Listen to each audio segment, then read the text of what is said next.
The Vice Chairman of the British UFO Research Association is John Spencer, and he differs with this traditional view.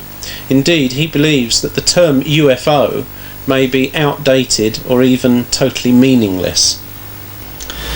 What I've said is that I think that we've put artificial boundaries around this term UFO, and we've included certain things in it, and we've said certain things don't apply to it.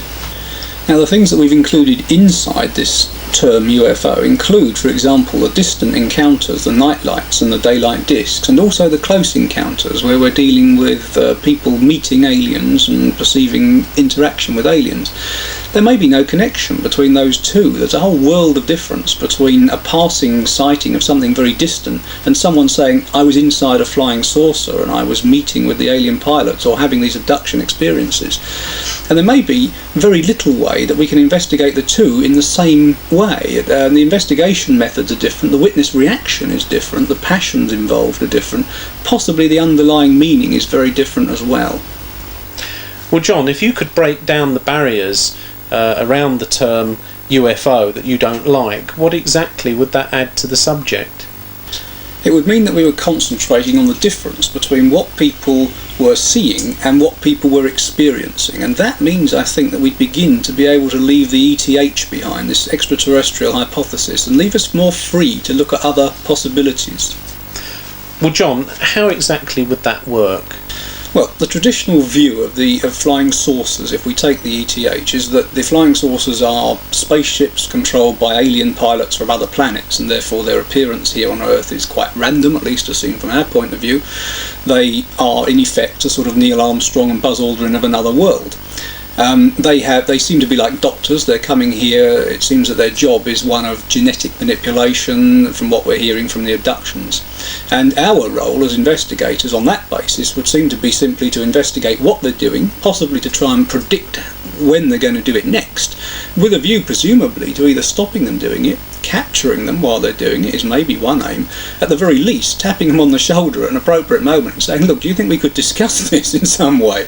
Yes. Well, John, I think you've always been rather sceptical about the extraterrestrial hypothesis, haven't you? Yes, about it in its traditional form at least, yes. There are so many difficulties. If we just go through them very quickly, and we really can't cover it in a short interview like this, but the conspiracy theory that is so popular, it really doesn't gel with the way that conspiracies that we do know have been exposed have unfolded. People are not acting in a logical way. I'm not talking about the aliens. I mean, I accept we may not understand their logic if they exist there, but people are not acting logically given the circumstances of this, and that will take a long time to explain, but we've looked at it a lot, and I'm not sure that people are. The development of the aliens is even a sort of a development where they're getting more alien and doing more alien things, almost like a Hollywood sequel demands more of the next film along. So it's very scripted in that way. This whole thing reflects basic human fears. You've got the fears of kidnap and loss of personal control. Everyone in an abduction situation reports this loss of bodily control. Bud Hopkins has referred to the fact that people think their bodies have let them down. This is a very basic human fear. Jacques Vallée has pointed out that if they are doing what the traditional model of the ETH says they're doing, then they're very bad pilots because they crash a lot. They're very bad doctors because they can't even do surgical operations to the standard we could do. They're very bad hypnotists because anyone with a gold watch can bring the memories through. They're not very ethical doctors in that they're not concerned, if you like, for the well-being of the people, or they may regard us as very subhuman in that way, or sub whatever they are. So I suppose that's a possibility.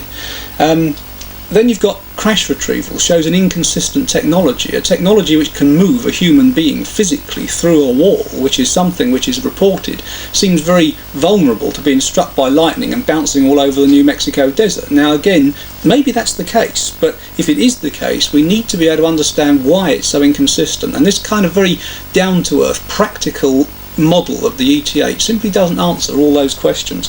I think the ETH is a human construct. It's constructed to answer the questions we've got rather than looking at the real details that are there. If we look at animals in the world around us, I know that we personify their actions, particularly pets, for example, but actually we can't really communicate with animals. We certainly have no way of communicating with spiders and butterflies and ants and moths and such. We really don't know how they view the world.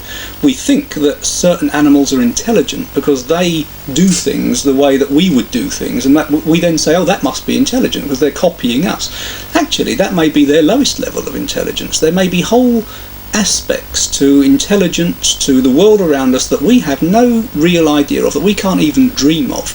And that may mean that in fact we are not the most intelligent, that the world itself may contain aspects which are more intelligent than us. Now, on that basis, if we can't understand the animals that have grown up in the world around us, can we really believe that we can understand a totally alien culture with totally alien objectives coming to this planet? I don't believe we can.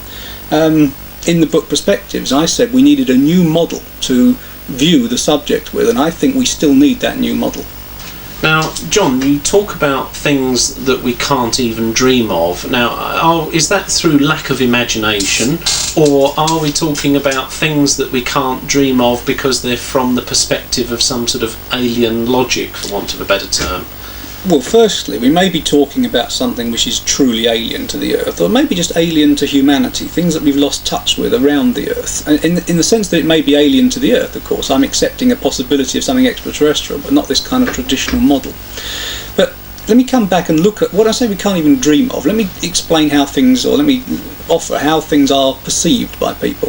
If you see a car, for example, what your mind does, it has a model in the mind already of something that you've learnt is a car. You see this thing and you make comparisons. You go into the sort of card index in your head and you say, oh yes, that was one of those, therefore that is a car. But what happens if you don't have a model in the brain when something happens to you? I believe these experiences, particularly the close encounters, are very genuine. People genuinely are experiencing something.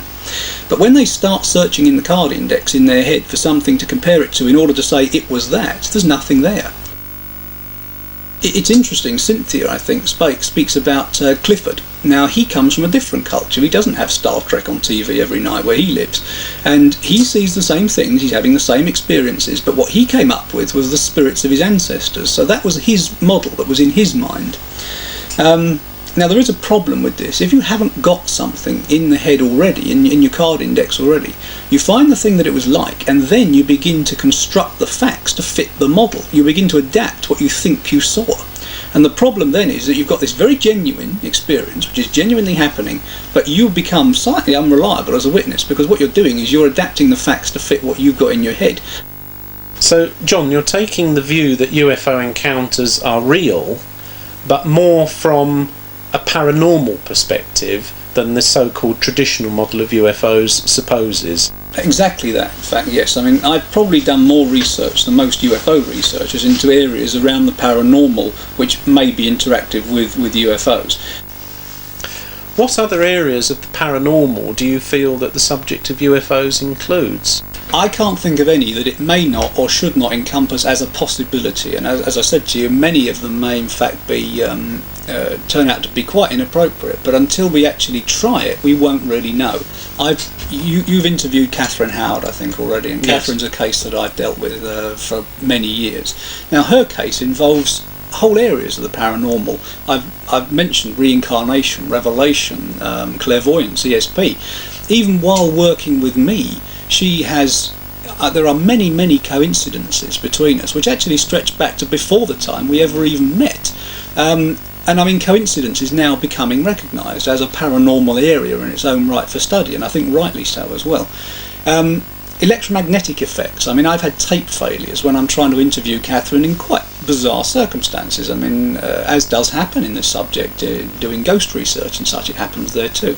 I've had telephone systems, whole telephone systems collapsing at very inappropriate moments, which is actually very strange, very difficult to explain all of that here. But all of these things seem to be part of her case. They may not be part of their case, they may be quite random, they may be quite inappropriate, but any research which looks at the case and starts by saying this is not right, this is right, or this is appropriate, this isn't appropriate, is beginning to channel that case down a certain road. And what I want to do is be much more open about the possibilities and give the witnesses a chance in a way to to prove the case on their own grounds without saying, well, I'm not going to listen to that bit, or I'm prepared to listen to that bit.